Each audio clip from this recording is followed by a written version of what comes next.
On Tuesday, the 26th of October, 1982, 15-year-old Sharon Marie Thor from Franklin Township in Somerset County, New Jersey, went missing from her home after receiving a phone call from someone she apparently knew. She told her mom that she would be right back, as they were both scheduled to leave soon for Sharon's weekly ballet class. Sharon did not return home. She was last seen leaving her house at about 5:30 p.m. The body of Franklin Township teenager, 15-year-old Sharon Thor, was eventually found 3 days later on Friday, the 29th of October, 1982. Her body was found at 2:20 p.m. in a wooded area not far from her home after a search about 25 yards from a dirt road into the woods off John E. Bush Avenue. She had been bludgeoned to death, according to Somerset County Prosecutor Nicholas Bissell, Jr. The murder was the fifth in Somerset County that year. On Saturday, October 30th, 1982, a state medical examiner's autopsy determined 15-year-old Sharon Thor had suffered multiple fractures of the ribs and head, as well as internal hemorrhaging. Tests were not completed to determine if sexual assault had occurred. Police were investigating the possibility of sexual abuse because Sharon's jeans and top had been partially removed. The medical examiner was also still trying to determine the time of death. The police believed they had the weapon used in her murder, but had declined to identify it pending further tests. A press conference was held on Monday, November 1st, 1982. Sharon Marie Thor was a student at Franklin Township High School. She was a member of the Dance Caravan Workshop in New York City and was enrolled in the Neva McCrimmon School of Dance, Bound Brook, and the Divine School of Dance in Parsippany. She performed in the Dance Allegress Nutcracker with the Hunter Don School of Performing Arts, Annandale, and had received the Royal Academy of Dancing Award for Ballet and the Imperial Society of Teachers of Dancing Honors Award for Ballet not long before she died. At the press conference on Monday, November 1st, 1982, Somerset County Prosecutor Nicholas Bissell said that a bloodied cinder block and a piece of 2x4 lumber, which was found by Sharon's body, were believed to have been the murder weapons. The autopsy revealed Sharon Thor died from massive head and chest injuries, according to Bissell. He said that an autopsy conducted by the state medical examiner indicated Sharon Thor died at 6:30 p.m. on Tuesday, October 26, 1982, the day she went missing, and after leaving her home at 102 John E. Bush Avenue. He said that there was evidence that she had been sexually assaulted.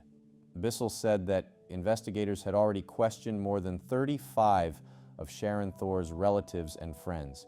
He said authorities had not determined who telephoned Thor Tuesday before she left her home. He claimed that there was no evidence that she didn't intend to return very quickly, explaining Sharon Thor did not take a handbag or any other belongings with her. Prosecutor Nicholas Bissell said investigators wanted any information the public may have, and also brought up the body of 33-year-old Lawrence Fricker of 433 Cedar Grove was found in his apartment on Saturday, October 30th, 1982, with a stab wound in his chest. Bissell said Fricker had a history of mental instability and had become despondent over the loss of his unemployment insurance. He had took his own life by stabbing himself with a steak knife, Bissell said. 15-year-old Sharon Marie Thor's funeral service was held at 8:30 a.m. on Wednesday, the 3rd of November, 1982, from the Gleason Funeral Home in Somerset, New Jersey, which was followed by a 9:30 a.m. Mass of Christian burial at St. Matthias Catholic Church, also in Somerset. On Wednesday, December 22, 1982, elderly couple 92-year-old retired window washer Paul Kuntsewich and his 89-year-old wife Anna Kuntsewich were found stabbed to death in the kitchen of their home at 57 Irvington Avenue in Somerset, New Jersey. A couple of years prior, the couple were robbed, and the criminal entered the home under the guise of being a repairman, who robbed the couple and escaped. Their 62-year-old son, Alex Kuntsewich, said he found the bodies at 9 a.m. on Wednesday. The slayings were the second in Franklin Township within 3 months. The other slaying was of 16-year-old Sharon Thor. Alex Kuntsewich, their 62-year-old son, became the suspect and was eventually charged with their murders. The two died of stab wounds between 4 a.m. and 7 a.m. on Wednesday, the 22nd of December, 1982. On the evening of Monday, the 10th of January, 1983, Franklin Township High School music teacher, 33-year-old Mary Christina Thick, was shot fatally in the back in the Franklin Township High School parking lot, shortly after she was honored by the school board for awards won by the chorus she directed. The young man suspected of her murder was 18-year-old Michael Ramble. The police went to his Girard Avenue home, and Michael shot himself in the head at about 4 p.m. on Tuesday, the 11th of January, 1983. Police said they found a sneaker in his house matching a footprint at the shooting scene, a jacket and cap, both blood-stained and matching the description of clothing worn by an individual seen at the school before the slaying. Michael Ramble killed himself as the police were breaking down the door of the Girard Avenue residence where he was home alone. The motive was robbery, and Mrs. Thick was shot during an apparent purse snatching.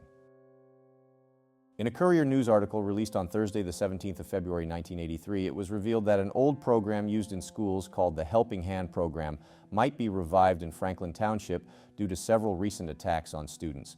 3 concerning incidents had occurred prior to the reconsideration of the program, such as the October murder of high school student Sharon Marie Thor, an attempt in November 1982 by a man insisting that 2 young girls on their way to school get into his car, and a knife attack on a young boy on January 13, 1983 by an older youth who was attempting to steal the boy's jacket.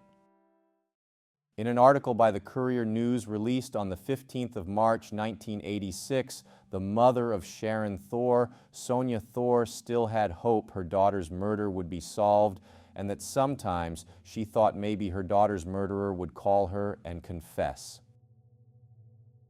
In June 1990, the Courier News released an article about the Sharon Thor case, and in the article it mentioned that Somerset County prosecutor Nicholas Bissell Jr. said that there were a number of serious suspects which were eliminated one by one, and that Sharon Thor's body had been exposed to rain, and that forensic evidence which might have been highly valuable to the investigation was lost.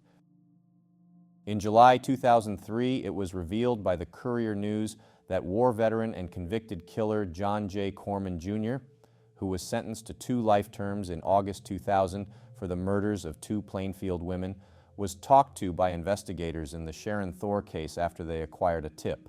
He was shown a picture of Sharon Thor and grinned, revealing the gap between his yellowish front teeth. He said she looked familiar.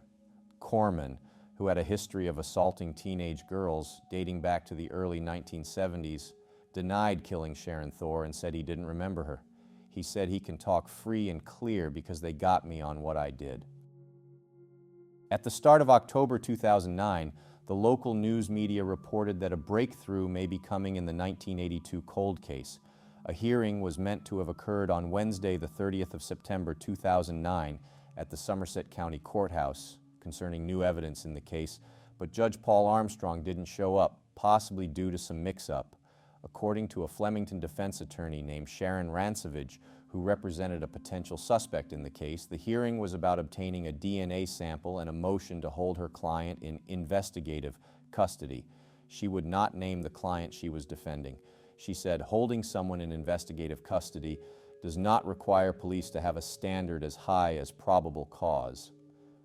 In the article by the Star-Ledger, it was also reported that the last time Sharon Thor was seen, she was leaving in a car with a loud muffler driven by a white man with dark hair. On Thursday, the 29th of October 2009, the Somerset County prosecutor, Wayne Forrest, revealed that investigators have new leads that suggest there may have been more than one person involved in the homicide and that Sharon Thor may have known the assailants. A neighborhood youth playing outside told authorities he saw Sharon Thor get into a car that had pulled up alongside the Thor home on the day she disappeared. The youth said 2 white males were in the vehicle. The news leads suggest the males were in their late teens or early 20s and lived in the Franklin area, prosecutor Wayne Forrest said. The spot where Sharon's body was found was popular with teenagers who used it to hunt, ride dirt bikes, party, and hang out. An attempt was made to conceal the teen by covering her body.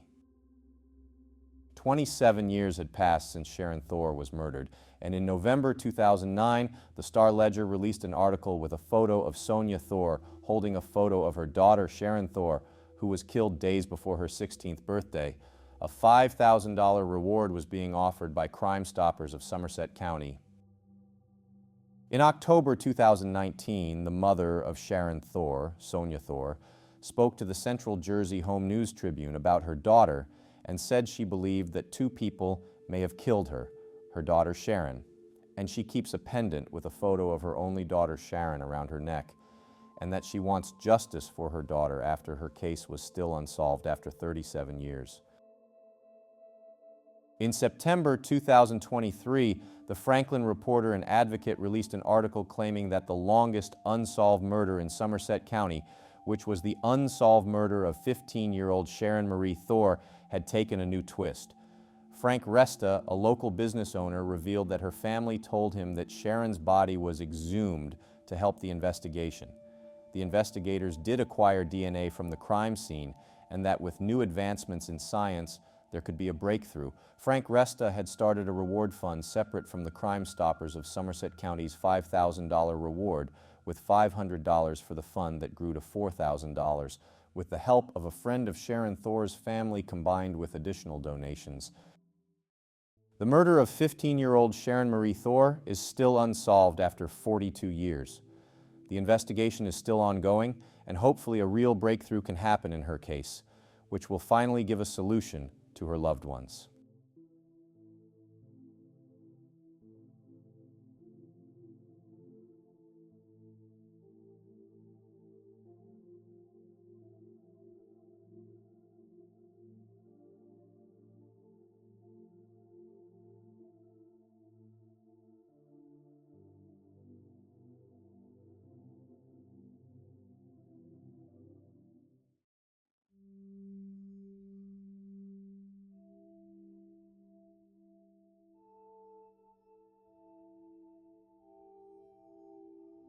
On Thursday, December the 1st, 1994, 19-year-old Melissa Witt, who went by Missy, went to Bowling World in Fort Smith, Arkansas between 6:30 and 7:30 p.m. after she finished class and work. 3 days later, her car was found abandoned in the Bowling World parking lot, where a patron also discovered her car keys and handed them in the night she had disappeared. Blood was found in the parking lot. An earring was also found, as well as Melissa's keys nearby. A week after Melissa Witt's disappearance, investigators located two witnesses who saw her arguing with a man at Bowling World. They told police they saw a black man in a black ball cap. A sketch was made of the man they allegedly saw. The man was described as black, in his early 20s, about 6 feet tall, with short hair and a medium build. Investigators also released an e-fit of the individual described through the news media. On the morning of Friday, January 13, 1995, after a 6-week search for the West Ark Community College student, a body was found by a trapper near Turner Bend Park in northern Franklin County, approximately 50 miles from where Melissa was last seen at the Bowling World in Fort Smith. Authorities identified the body as the remains of 19-year-old Melissa Missy Witt of Fort Smith after close comparison of Witt's dental records by the state medical examiner at about 8 p.m. on the same day. It was reported in the Madison County Daily Record on Thursday, the 19th of January, 1995, that Captain J.C. Ryder, head of the Fort Smith Police Major Crime Unit, said that the cause of death will not be known until an autopsy is completed sometime next week. It was claimed in the same Madison County Daily Record article that Missy Witt was last seen December 1st arguing with a black man outside Bowling World at 6136th Street in Fort Smith on the night she had disappeared. Pools of blood were found in the parking lot. The police did not know if the blood was Melissa's because there were no records identifying Melissa's blood type. Melissa Witt's family had originally announced before Melissa's remains were found that they were offering a $20,000 reward for her safe return and a $10,000 reward for the arrest and conviction of the person of persons involved in her disappearance. On April 27, 1995, the Jonesboro Sun released an article about a man who was arrested in Florida who was fighting extradition to Arkansas, where he was charged with 2 counts of terroristic threatening. The man was 53-year-old Neil Douglas Jones of Fort Smith, Arkansas. The article revealed that State Police Lieutenant Dale Best said police wanted to talk to Jones about the disappearance of 19-year-old Melissa Witt. He also said that Jones was not a suspect. On May 17, 1995, the Times Record released an article claiming the investigators were still trying to find a man who was seen changing clothes on December 4, 1994, near the site where Melissa Witt's body was found. Unaccounted for more than 5 months, the man was claimed not to be a suspect, but the police wanted to find out why he was in the area and what information he may have. Although it was the last day of deer hunting season, an Ozark man told police the man did not appear to have any hunting equipment. Captain J.C. Ryder said the witness who saw the man was hunting with a friend near Turner Bend when he saw the man changing next to a dark gray or black newer model car, similar in shape to a Chevrolet Monte Carlo. The car may have also been another General Motors model, he said. The car also had clothes hanging from a rack in the back seat and a spoiler on the trunk.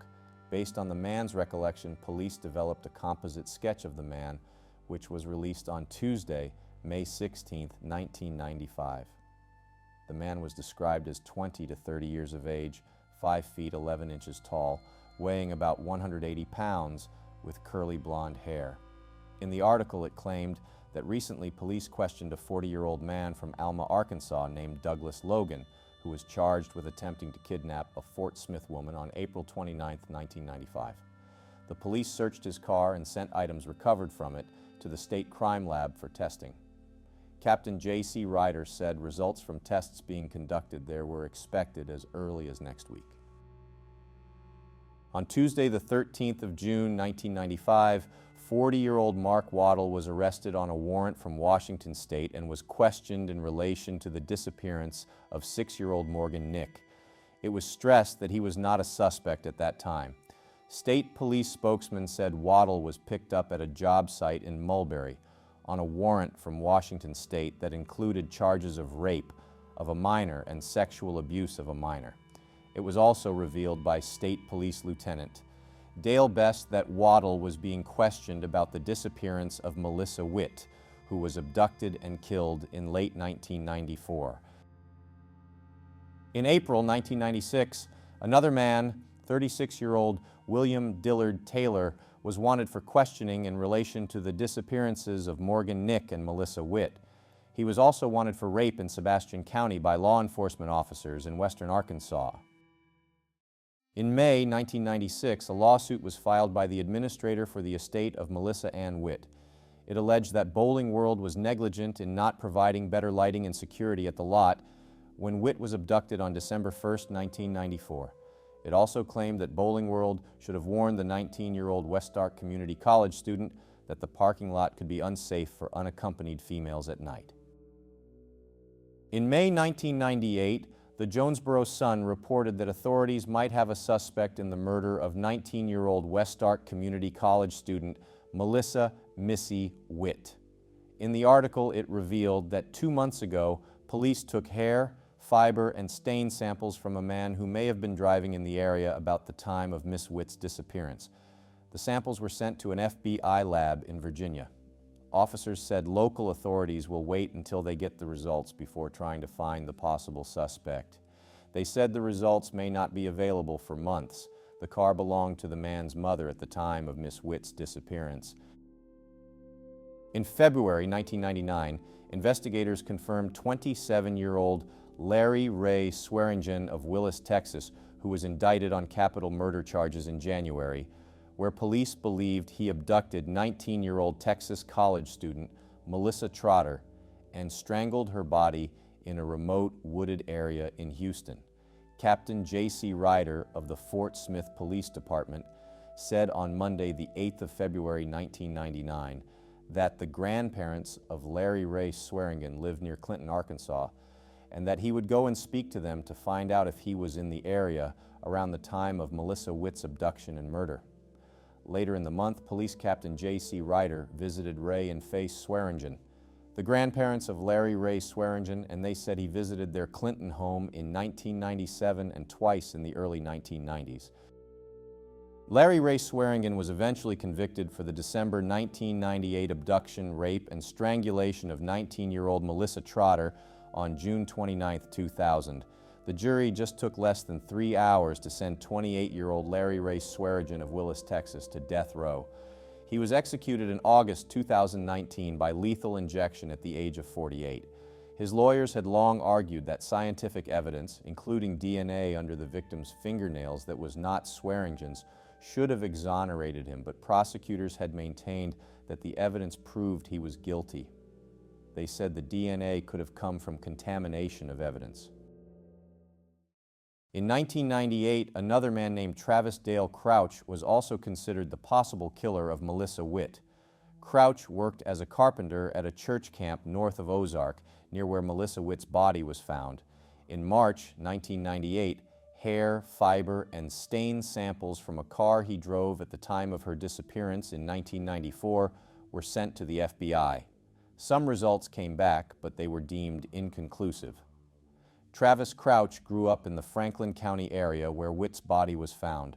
Crouch also liked to hunt and camp in the area. He was released from jail in Minnesota in October 1994, and then after his release, traveled to Arkansas. Investigators claimed he had never provided an alibi for his whereabouts on December 1, 1994. Witnesses came forward that placed him in Arkansas in mid-December 1994. Records showed Travis had been arrested in New Orleans on January 1, 1995. Travis has an extensive violent criminal history with crimes on his rap sheet involving stabbings, sexual assaults, and drug activity. He had also been accused of committing several rapes. His crimes spanned over different states. He lived just 2 miles from where Melissa Witt's body was found and had no alibi. Travis Dale Crouch, who was 31 at the time, was sentenced to 64 years in prison on Monday, July 6, 1998, for the sexual assault of a 20-year-old Broomfield, Colorado woman, which occurred on July 28, 1997. The crime Travis was convicted of was similar to the abduction and murder case of 19-year-old Melissa Witt, as he kidnapped the 20-year-old woman from a parking lot, then took her to a remote mountaintop, stripped her naked, and sexually assaulted her. The only difference is that the young woman escaped and may have saved herself from being murdered. In the documentary series At Witt's End, it revealed that Travis Crouch may have had an incestuous relationship. Travis Crouch has an estimated sentence discharge date of May 17, 2058, and his next parole eligibility date is July 2, 2026. In January 2001, investigators in the Melissa Witt unsolved murder case were considering excavating a construction site where serial killer Charles Ray Vines worked. On Monday, the 10th of April 2000, 36-year-old Charles Ray Vines was arrested on attempted first-degree murder and rape charges from a March 28, 2000 attack on a 16-year-old girl at her home in Dripping Springs in Arkansas. The girl was attacked with a knife and sexually assaulted. Vines was held on a $500,000 bond in the Crawford County Jail. The day after he was arrested, prosecutor Mike Medlock filed charges against Vines of capital murder, rape, and burglary in the death of Ruth Henderson of Dripping Springs. Prosecutor Mike Medlock said DNA from a blood sample taken at the August 1, 1995 murder scene matched DNA in a sample recently taken from Charles Ray Vines of Dripping Springs, Arkansas. Charles Ray Vines, who had lived in Fort Smith, Arkansas, pleaded guilty in March 2001 to the 1995 rape and murder of 74-year-old Ruth Pearl Henderson of Crawford County, and Circuit Judge Floyd Pete Rogers then sentenced him to life without parole. He also admitted to the 1993 rape and murder of 58-year-old Juanita Wofford of Fort Smith, Arkansas, and Sebastian County Prosecutor Tom Jean formally charged him with capital murder in that case. Jean said Vines had been a suspect in the Wofford killing for some time, but DNA evidence was not conclusive. Vines confessed to her murder. In the year 2000, a year prior, Vines pleaded no contest to rape and attempted murder of a 16-year-old girl who lived near his Dripping Springs home. He received a life sentence with the possibility of parole for rape and a 30-year sentence for the attempted murder.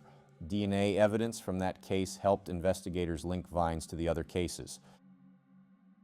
Information came to investigators in the Melissa Witt case through an email. The email had information about Charles Ray Vines, and the person who sent the email claimed that they saw him wearing a bowling league t-shirt, allegedly from Bowling World. Melissa Witt's mother was playing in the bowling league at the Bowling World when her daughter was abducted. Investigators claimed that Charles Ray Vines drew a map of the Ozark Mountain area and even completed a work order close to the place where police discovered Melissa Witt's body. Charles Ray Vines did a work order within an 8-minute drive from where Melissa Witt's body was found, which made investigators believe he could have buried her. In 2019, FBI agents Rob Allen and Reuben Gay, who led a new investigation into the Melissa Witt case, had also tried to talk to Charles Ray Vines, but they weren't successful due to Vines' poor health. Charles Ray Vines passed away in September 2019 from natural causes. After Vines' death, the police visited locations where Melissa Witt frequented with canines for smell detection in an attempt to find clues. They had allegedly found a cigarette filter and a mattress cover with Vines' DNA at one of the locations, but no solid connection could be made to the Melissa Witt case, and it did not reveal anything valuable to the investigation. Melissa Ann Witt's mother, Mary Ann Thompson Witt, passed away on the 20th of March 2011 at the age of 75. Melissa Ann Witt had been strangled to death and was found 6 weeks later after she disappeared by trappers 50 miles away on a logging trail in the Ozark National Forest. She was robbed of her shoes, clothing, jewelry, and even her Mickey Mouse watch.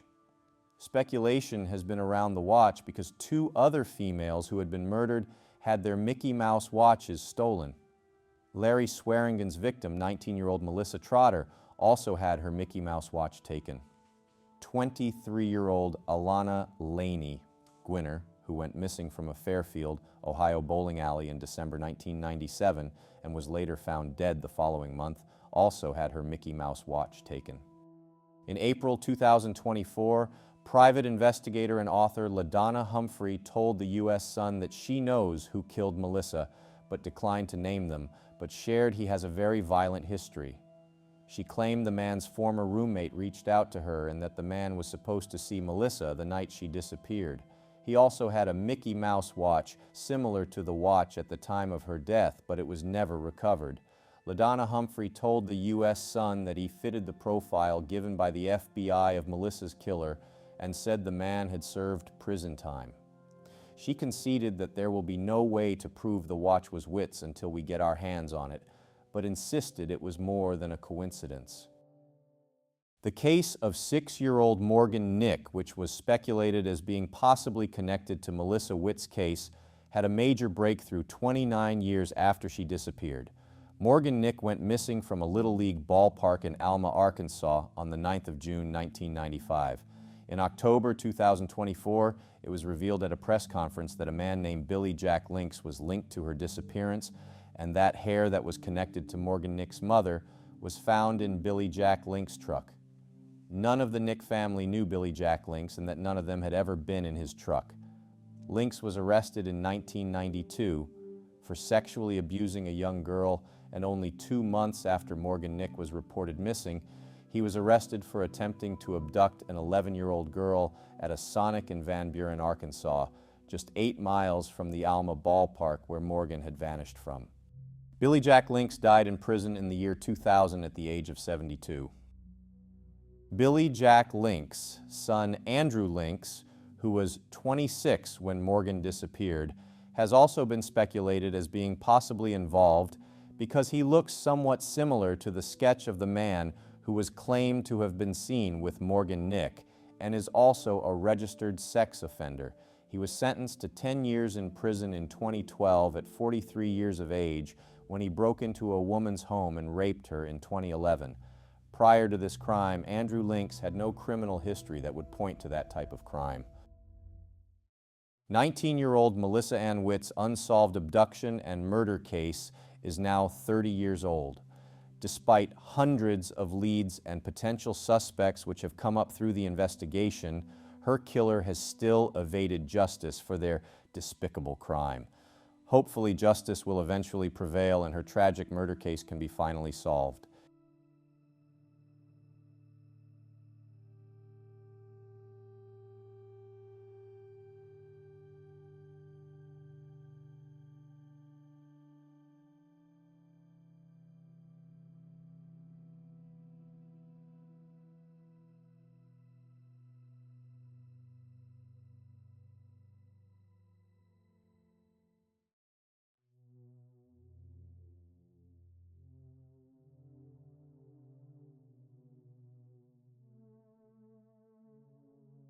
On Wednesday, March 26, 2003, a 7-year-old boy named Dalton Alexander Mesarchik was abducted from his home in Streator, Illinois, as he was waiting on the porch outside for an hour at around 7 p.m. for a church van to transport him to Bible study class. Sometime between 7:15 p.m. and 7:45 p.m., someone who may have been known or unknown to him lured him off the porch without a struggle or scream, abducting him.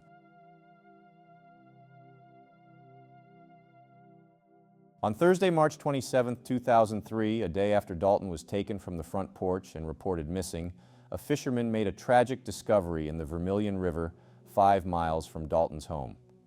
The fisherman found 7-year-old Dalton Mesarchik's fully clothed body, face down, floating in the river near the Vermilion Boat Club south of Streator. After the fisherman had realized he had found the missing boy, he secured Dalton's body and contacted a passerby who contacted the police. Police went to the scene and secured the area.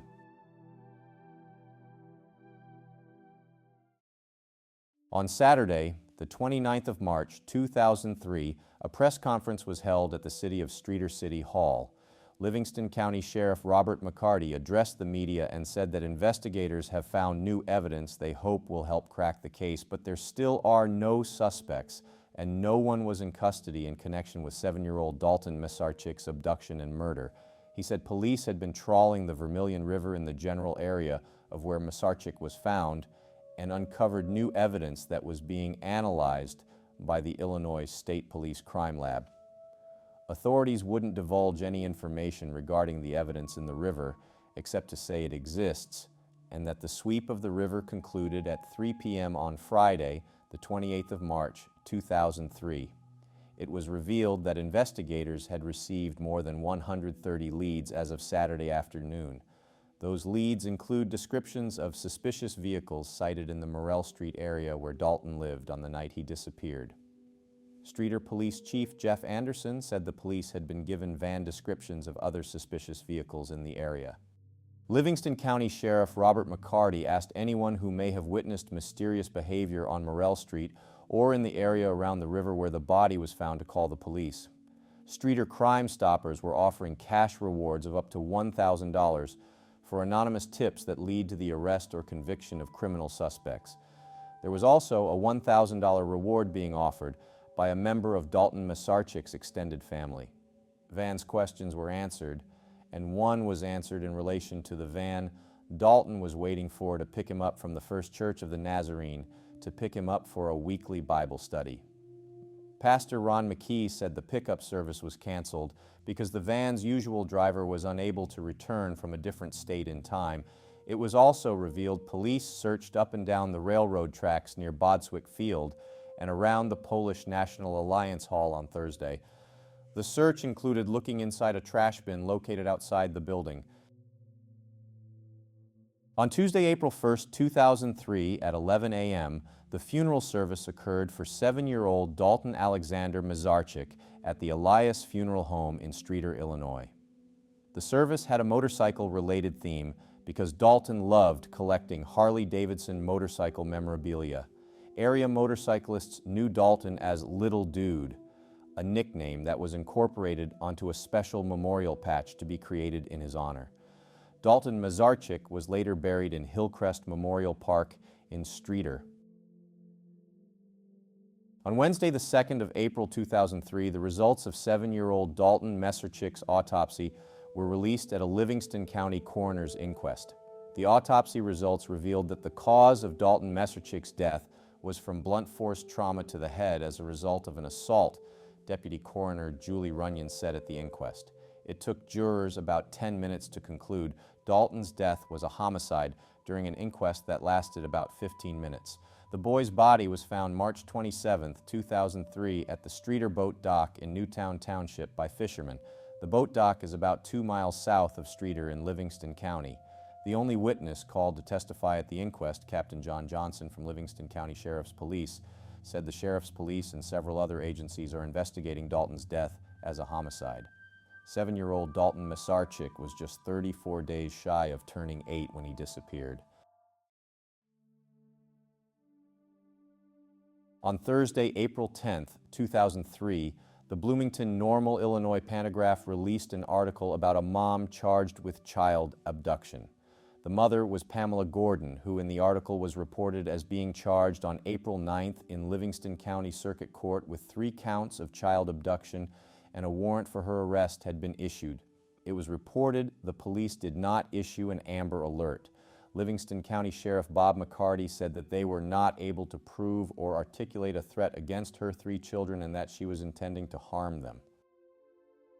It was revealed in an Illinois Times article on Friday the 11th of April 2003 that after acquiring over 750 leads, the police investigating the Dalton Mesarchik case were whittling down the hundreds of leads they have received since Dalton's abduction and murder in late March. The multi-jurisdictional team of investigators from the Streator Police Department, the Livingston County Sheriff's Department, Illinois State Police, and the FBI has been downsized from the 50 detectives and officers that were initially handling the case. The number of people regularly working on the case was now down to about 20, said Streator Police Chief Jeff Anderson. On Monday, the 14th of April 2003, Livingston County Sheriff Bob McCarty revealed the object investigators believed was used to beat Dalton Mesarchik to death. Police believe the Benchtop Pro brand sledgehammer that Livingston County Sheriff Bob McCarty held up to the media reporters outside the Streator Police Department that the investigators recovered, which had Dalton's blood on it. Police did not say when or where they found the 3-pound wooden-handled sledgehammer or if they recovered any fingerprints from it. Police said that Dalton's blood was found on the hammer, which was still undergoing forensic tests. LaSalle County State's Attorney Joe Heddle asked the people for help in identifying the owner of the hammer. He said that the sledgehammer could have been purchased by the suspect or stolen. The Benchtop Pro brand is exclusive to Kmart, said Livingston County Sheriff Bob McCarty, but he said that there was nothing to indicate Kmart sold it. He said there is a Kmart in Streator, as well in nearby towns. The 3-pound Benchtop Pro hammer is used for heavy construction or landscaping jobs. After releasing the description of the sledgehammer used to kill Dalton Mesarchik, 10 leads came in concerning sledgehammers as of Tuesday, the 15th of April. Police urged people who think they have this type of sledgehammer to check their toolboxes and garages to see if they were missing the sledgehammer and if it was stolen. The sledgehammer with a 12-inch handle was not a typical household tool, and Kmart was the only store that sells the brand. Livingston County Sheriff Bob McCarty said people should call authorities so they can check the owner off the list of purchases police received from Kmart. He said everyone we can account for narrows the list. On Friday, the 18th of April 2003, the Illinois Times released an article that mentioned investigators were checking videotapes from local Kmart stores in the hopes that could help point them toward the killer. In the article, it said that the Benchtop Pro sledgehammer had been on the market since the early 1990s. In an article released on Friday, the 11th of July 2003 by the Pantagraph, it revealed that an out-of-state tip that was generated by the April 5th broadcast of America's Most Wanted, which covered Dalton Mesarchik's case, is being checked out by the state police. In September 2003, a reward of more than $10,000 was being offered for anyone who had information which could help the police arrest and convict the person or persons responsible for the abduction and murder of Dalton Mesarchik. In January 2004, it was revealed that police had sent some items of evidence from the Dalton Mesarchik case to a private laboratory for further analysis. Livingston County Sheriff Bob McCarty said that the private lab is capable of doing things that the state lab can't. He did not comment when asked by reporters on what kind of testing the private laboratory was performing or what pieces of evidence were sent. On the evening of Tuesday, January 27, 2004, 55-year-old Charles A. Burt III, who lived at 902 Painter Street in Streator, Illinois, was arrested without incident at his home by members of the Chicago Federal Bureau of Investigation's Innocent Images Task Force. He was later charged the following day with a felony offense of manufacturing child sexual abuse material. The criminal complaint against Burt accused the Streator resident of sending pornographic images to minors over the internet and using a makeshift studio in his home to make pornographic photographs and videos. Burt was one of at least 5 men who had been arrested as part of an FBI investigation. Also arrested were a Detroit man, a Milwaukee man, and 2 men from Beaver Dam, Wisconsin. Burt was identified by one of the Beaver Dam men as being the administrator and high-profile member of a website called Star Kids.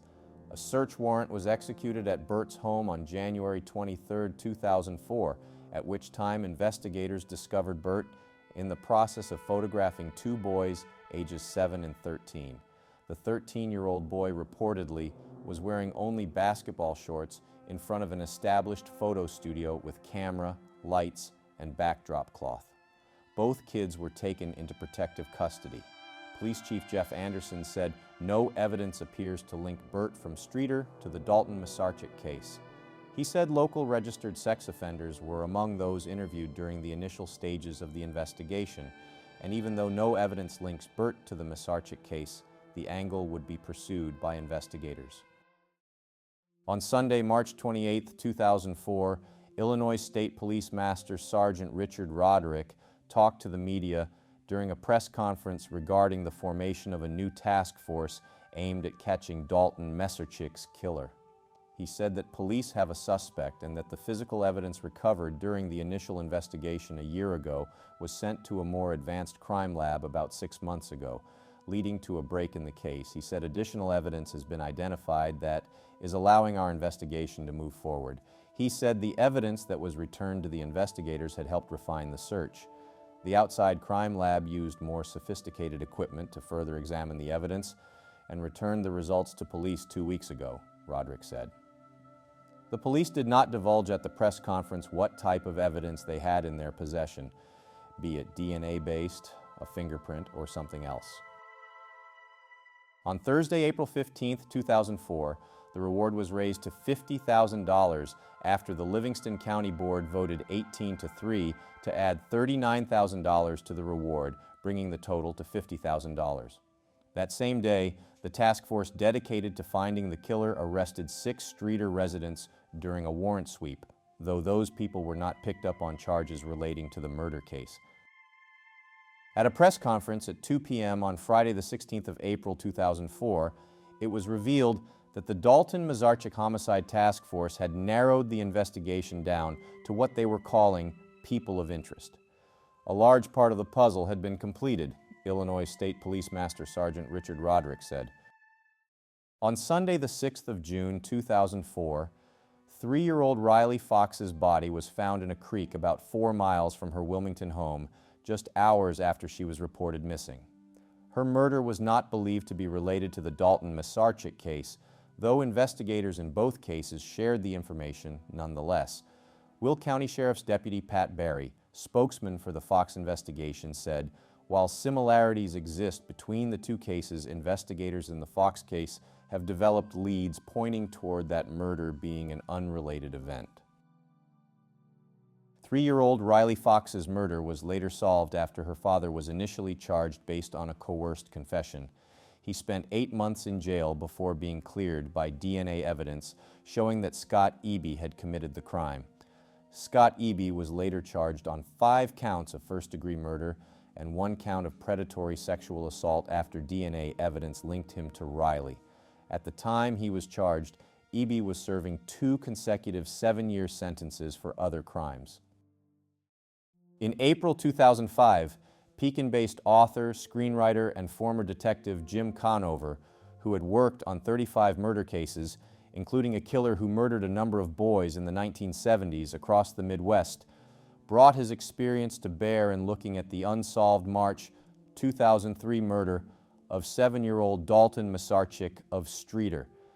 Jim Conover shared his thoughts and believed the killer was a male because males tend to kill much more often than females, and because of the wound sustained by Dalton, a blow to the head with the hammer, because the hammer was found in a steel trash receptacle behind the Polish National Hall at 906 Livingston Street, a few miles from where the body was found and a few miles from where Dalton was reportedly seen alive.